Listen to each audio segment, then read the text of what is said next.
বিগত কয়েকদিন ধরে এই সেকেন্ড সেশনে আমাদের নতুন বাজেট নিয়ে আলোচনা করছি। অত্যন্ত গর্বের সাথে আমরা বলতে পারি যে এমন একটা বাজেট আমরা বাংলাদেশের জনগণের জন্য উপস্থাপন করেছি, যেই বাজেট জনগণ বান্ধব, যেই বাজেট আগামী বাংলাদেশ গড়বার জন্য তৈরি করা হয়েছে। প্রাথমিক ও গণশিক্ষা মন্ত্রণালয়ের দায়িত্বে, প্রতিমন্ত্রীর দায়িত্বে আমি আছি। সেই জায়গা থেকে একটু আমাদের পার্লামেন্টারি সকল কলিগসের জন্য মাননীয় ডেপুটি স্পিকার আপনার মাধ্যমে কিছু কথা বলতে চাই। আমাদের নির্বাচনী ইশতেহারে প্রথম থেকে পরিষ্কার ছিল যে আমরা শিক্ষা খাতকে জাতির সবচেয়ে বড় ইনভেস্টমেন্ট হিসেবে দেখব।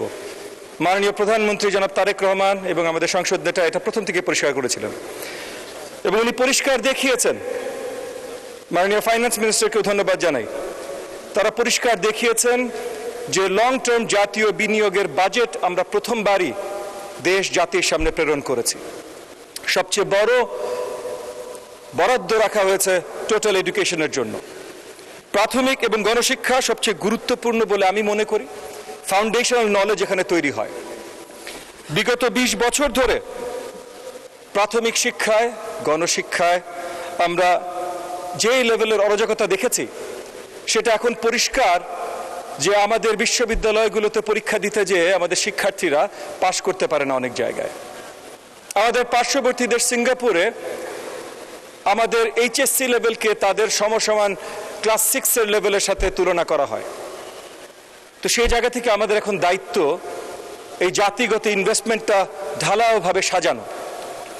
মাননীয় প্রধানমন্ত্রীর ইনস্ট্রাকশনসে আমরা বড়ভাবে ঢালাওভাবে সাজাবার জন্য প্রাথমিক শিক্ষার কারিকুলাম, প্রাথমিক শিক্ষার টিচারের অবস্থান, প্রাথমিক শিক্ষার ইনফ্রাস্ট্রাকচার, এই সবগুলোতে এবং অ্যাডমিনিস্ট্রেশনের সবগুলোতে বড়ভাবে ঢেলে সাজানোর জন্য আমরা হাত দিয়েছি।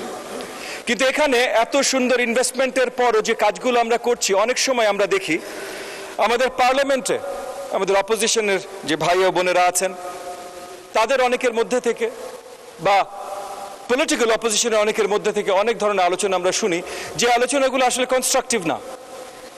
আমরা অনেক ত্যাগ তিতিক্ষার পর এই পার্লামেন্টে এসেছি যে বাংলাদেশের জনগণকে আমরা সুন্দর একটা গণতান্ত্রিক সরকার ব্যবস্থা দেব, যেখানে সুন্দর আলোচনার মাধ্যমে সবচেয়ে বেস্ট রেজাল্টগুলো জনগণের জন্য তুলে ধরব। তো সেই জায়গা থেকে মাননীয় প্রধানমন্ত্রী প্রথম থেকে পরিষ্কার করেছিলেন যে সঠিক শিক্ষা ব্যবস্থা যদি তৈরি করতে হয়, তাহলে সেটার অংশ খেলাধুলা, স্পোর্টস এবং কালচার পরিষ্কারভাবে হতে হবে। আমরা ইতিমধ্যে ব্যবস্থা শুরু করেছি যে প্রাথমিকে ক্লাস 4-5 থেকেই পুরোপুরিভাবে কালচার শিক্ষার অংশ হবে, স্পোর্টস শিক্ষার অংশ হবে।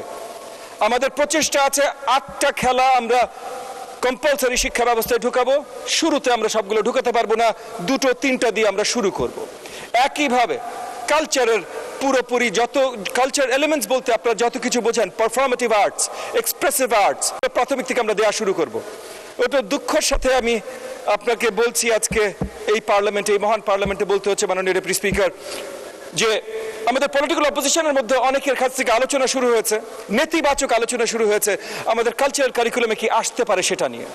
এটা অত্যন্ত দুঃখজনক। বিকজ আমাদের সবার নজর রাখতে হবে আগামীর বাংলাদেশ গড়া নিয়ে।